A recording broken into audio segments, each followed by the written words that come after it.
ये तो जरूरी नहीं कि गरीब कन्याओं का विवाह सामूहिक आयोजन के माध्यम से ही किया जाए। एकल विवाह के माध्यम से भी गरीब, निर्धन और जरूरतमंद कन्याओं का विवाह कर सेवा कार्य किया जा सकता है। ऐसी ही अनूठी और पवित्र सोच के साथ इंदौर शहर के वरिष्ठ समाजसेवी जगदीश गोयल बाबा श्री अभी तक लगभग 38 कन्याओं का घर बसा चुके हैं।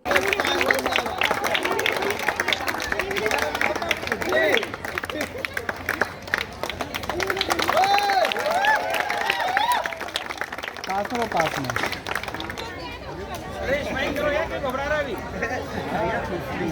क्या शंकर। बेहद सरल और सादगीपूर्ण रहने वाले जगदीश जी गोयल का कहना है कि किसी की मदद करो तो ऐसे करो कि मदद लेने वाला आपकी मदद के बोझ तले दबे नहीं। हमेशा मदद करते हुए मन प्रफुल्लित हो और मदद लेने वाला भी खुशहाल नजर आए। ऐसी सोच के साथ रविवार को पितृ पर्वत के नजदीक बने कुष्ठ आश्रम की एक और बालिका का विवाह समाजसेवी जगदीश गोयल द्वारा बड़े ही सरल और सहज रूप में संपन्न कराया गया, जिसमें विवाह के संपूर्ण खर्चे के साथ वर वधू को कपड़े, जेवर और गृहस्थी का सामान उपहार स्वरूप दिया गया। इस मौके पर अग्रमिलन कपल्स ग्रुप के सदस्य भी उपस्थित रहे और नवयुगल को आशीर्वाद दिया।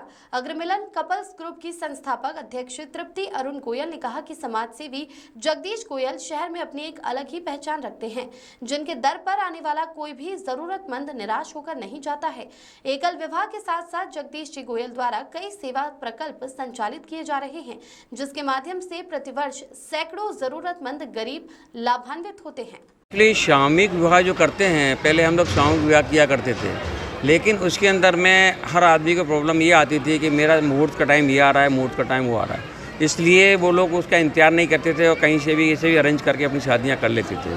उसके बाद हम लोगों ने सोचा क्यों ना जो है जिस समय मुहूर्त होता है उसी समय उस बच्चे की शादी हम लोग उसी मुहूर्त के अंदर कर दिया करें, इसलिए एकल विवाह की प्रथा हम लोगों ने ये डाली है। नारायण साईं धाम के अंदर में हम लोग कुष्ठ आश्रम है यहाँ पर, उनके एक लड़की और लड़का जो दोनों ही यहाँ पर रहते हैं। लड़के का नाम जो है शंकर बोर्डे है और रीना परमार, ये दोनों ही कुष्ठ आश्रम में यहाँ रहते हैं। लड़का झाहुआ के अंदर में सर्विस करता है एक एनजीओ के अंदर में, लड़की यहीं आश्रम में रहती है। इन दोनों का ही मुहूर्त इन लोगों ने बोला कि हमारा निकल रहा है, हम लोगों को 11 मई का निकला है, इसकी शादी हमको करना है। तो हम लोगों ने मिलकर के सभी लोगों ने, अभी जो मेरे साथ में है, सब लोगों ने मिलकर ये निश्चय किया कि इनकी शादी बड़ी धूमधाम से जैसे लीगली होती है पूरी रीति रिवाज से उस हिसाब से यहाँ पे इनकी शादी करवाएंगे। वही हम लोगों ने यहाँ पे शादी करवाई है आज। और इसके अंदर में हम लोगों ने जो ज़रूरत सामान होता है गृहस्थी बसाने के लिए, वो सारा का सारा सामान हम लोगों ने इनको दिया है। पितृ देवताओं की कृपा है मेरे ऊपर में, पितृ देवता ही बोलते हैं ऐसा करना है, उन्हीं की कृपा से मेरे साथ में अभी देखते हैं जिसको भी बोलता है कि भैया अपने को शादी करना, सारे मेरे साथ में हो जाता है।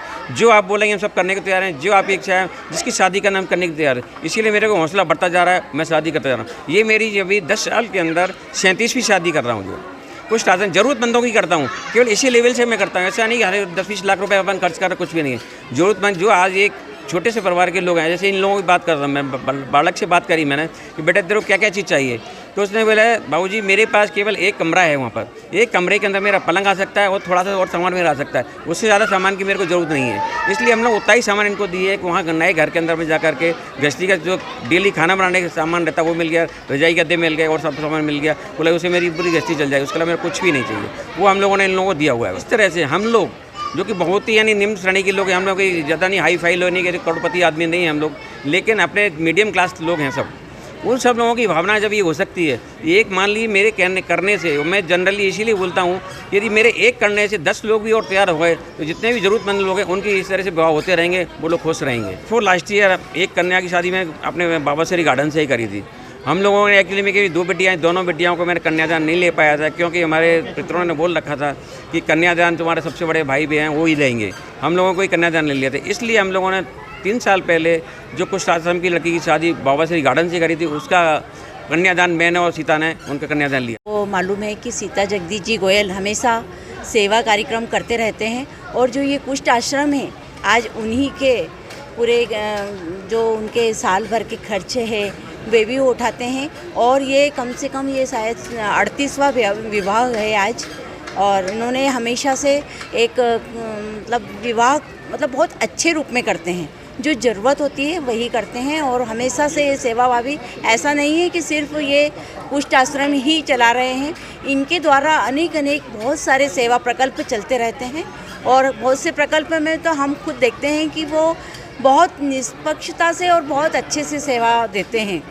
मतलब ऐसा मैंने तो अभी इंदौर शहर में इतना मतलब विशाल हृदय वाला व्यक्ति नहीं देखा है, और ये हमारे लिए बहुत गौरव की बात है कि वो संस्था अग्र मिलन के संरक्षक हैं, और हम उनका हमेशा से तहे दिल से धन्यवाद देते हैं कि हमें ऐसे सेवा भावी हमें संरक्षक मिले। मेरा नाम तृप्ति गोयल।